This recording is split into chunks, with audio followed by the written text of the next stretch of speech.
Hey guys, it's Maymay and welcome to another Sunday devotion. And I want to preface today's devotion by saying this.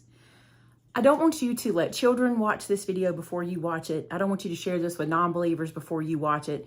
I want you to watch it because you may disagree with me. And if you do, I don't want to stir anything up. I don't want to stir conversations up that you're not ready for without warning you. Okay? So there's your warning. It's not anything bad. It's just something that is kind of an unpopular opinion I think I hold. And I've learned from many people that they also agree with what I'm saying. And they have scripture to back it up. But what I want to say to you is this. Anytime I share something with you and you disagree with me, I am more than happy to read scripture to back up your thought or your belief. I'm more than happy to do that. But I will tell you this, because I've had lots of people send me like books from authors and things like that. I will only go to the scriptures. I only believe what I read in the scripture and what I discern from the scripture. So if you, today when we're talking, if you're like, oh, I have a scripture for you, fantastic. But please don't send me book recommendations or teacher recommendations or pastor recommendations unless scripture backs it up, if that makes sense. So let's talk about this for a second. And I feel like it's touchy. It may not be. I may be nervous for no reason. We'll see what happens. So recently I was praying. I was in the kitchen. I was by myself and I was praying to God about one of my sons, praying about his future, praying about, God sending some things to his life and things like that. And I know I was praying, and then at some point I stopped praying and started talking to myself. Like, I know this was a thing. And when I talked to myself, I literally said, oh, mom's in heaven now, so she can go directly to Jesus and request this for me directly. And then in that moment I went, oh my goodness, what am I thinking?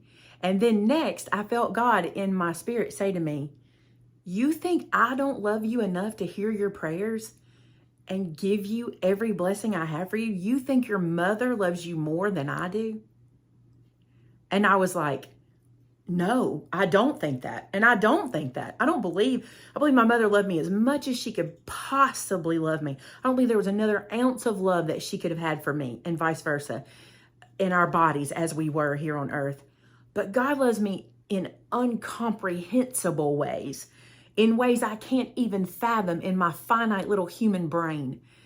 And when I realized what I was saying, I was like, I asked for forgiveness. I was like, forgive me, God. I don't know why I thought such a thing. Now, this is where I feel like my opinion is unpopular. At this point, you might be like, this all makes sense if you feel this way. But here's where my opinion gets unpopular. I don't believe that's how heaven works. I don't believe my mother is in heaven talking to God for the family. Like, I don't believe she's watching over us. I believe that she is worshiping Jesus. I believe she is worshiping at the feet of Jesus, which is what she wants to do. My belief system comes from, I don't see anywhere in scripture that tells me that my mother is now become a watch care over me. I don't see that, okay?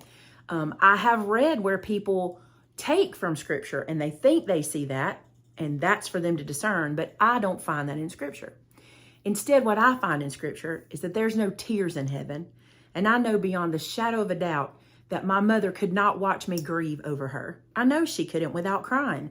I know she couldn't. So therefore, I believe for myself, and based on scripture that I've read, that mom is reaping her reward and she is enjoying every moment of her time in heaven with Jesus. That's what I believe.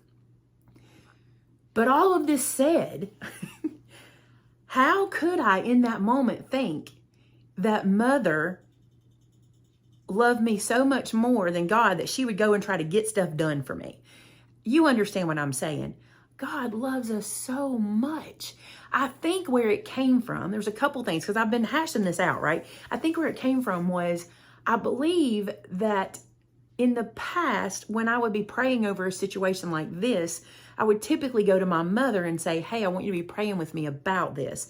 And mom would pray about it. And I would do that because I know my mother had a different relationship, a different prayer life than I had. She had a more mature prayer life than me. So I would go to mother about it. And that was the right thing to do. Okay. And then mom would come back to me and tell me what she felt she had learned. And I would tell her what I thought, and we would talk about that, and we would see how that played out, or we would do what one of us felt we heard from God.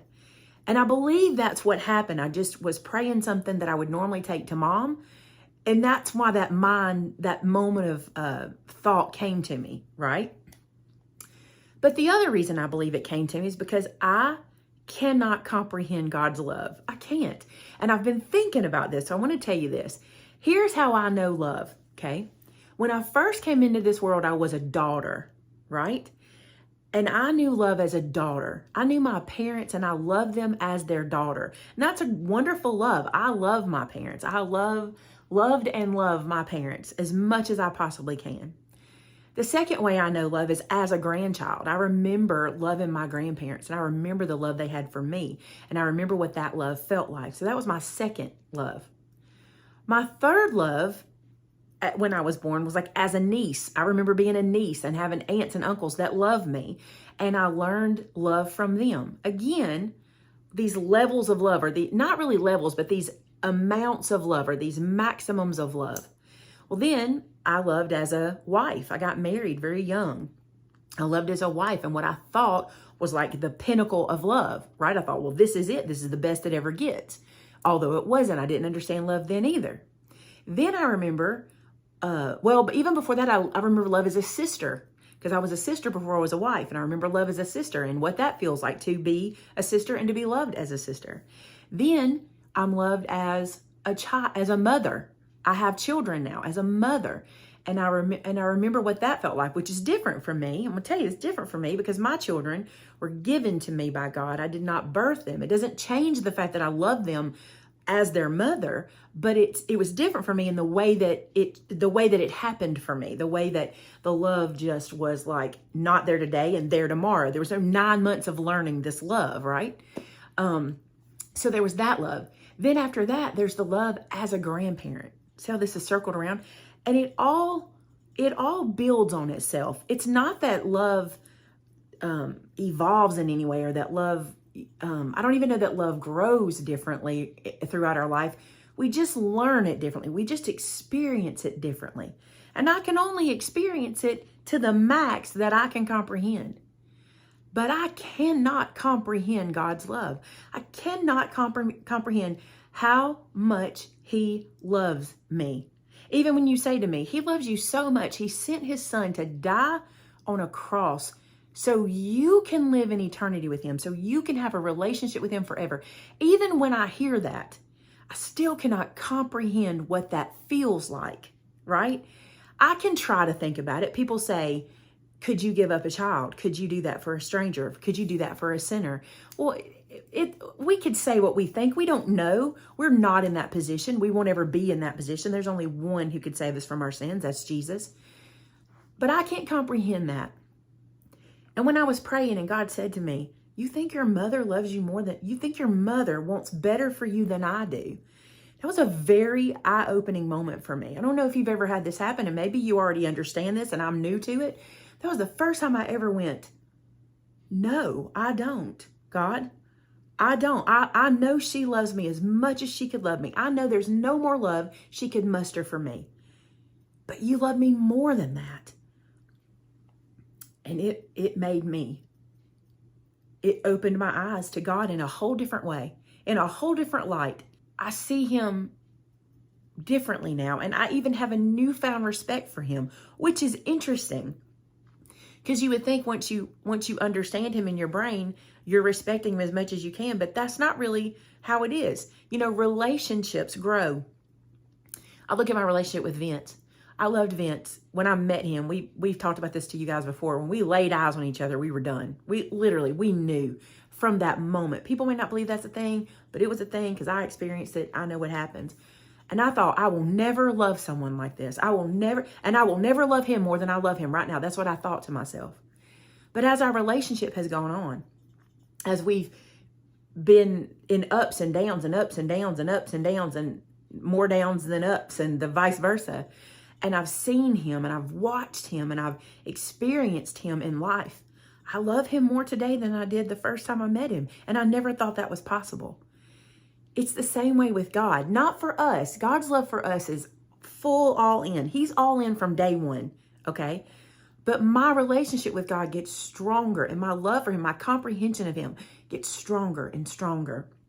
I'll never completely comprehend God, but my love for him gets stronger and stronger and bigger and more real, more tangible. I would say that, more tangible every day. I tell Vince this about him. You know a person, they say a person's character is how they are when no one's looking. And I believe that. I believe our character is how we react to situations when nobody's looking, when nobody knows the difference. And Vince is just the sweetest guy. He just is. He's the sweetest. He loves everybody regardless. He is just that guy. Everybody who knows him will tell you that. I promise you. That is not, I'm not making that up. But in the mornings when we get up, we get dressed and we get ready for work. I usually put the dogs out in the morning. That's my job. Put the dogs out to go potty. Then I get dressed, and then they've been outside for an hour, 2 hours, and we go to put them up. The way he talks to those girls, it's so funny. The way he talks to those girls, he'll go, "Good morning, my sweethearts. Good morning, my darlings. Good morning." And it's just the sweetest sound that he has for those dogs.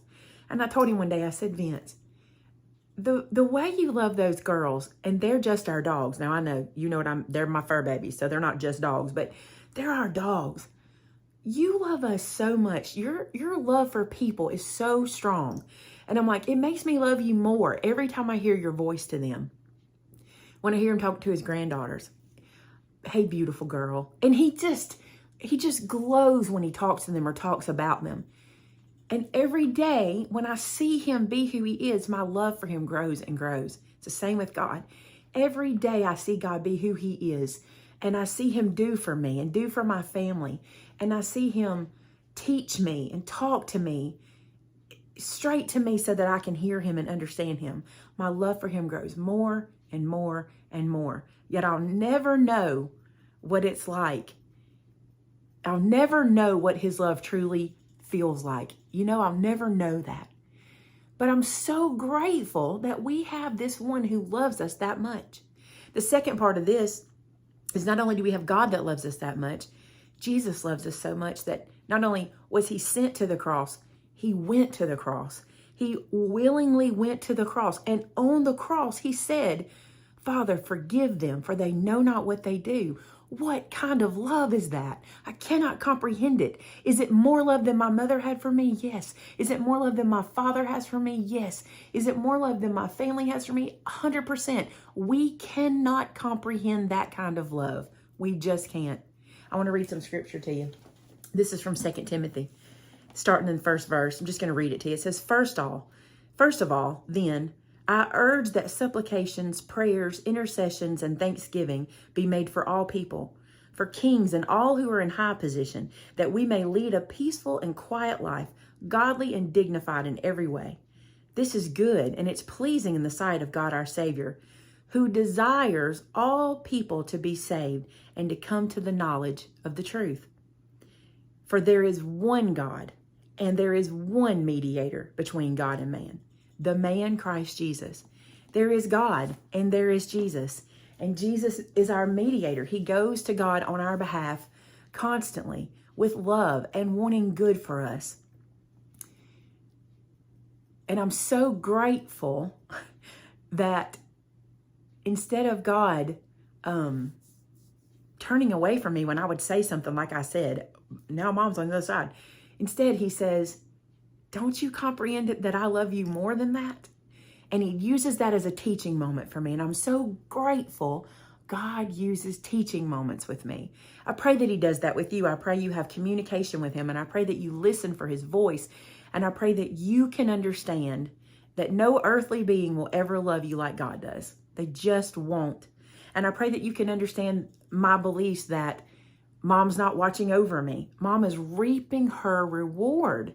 And she is entitled to that reward. She earned that reward. If I know anyone who earned her heavenly reward, it is my mother. There's so many people that have, and so many people I know that have.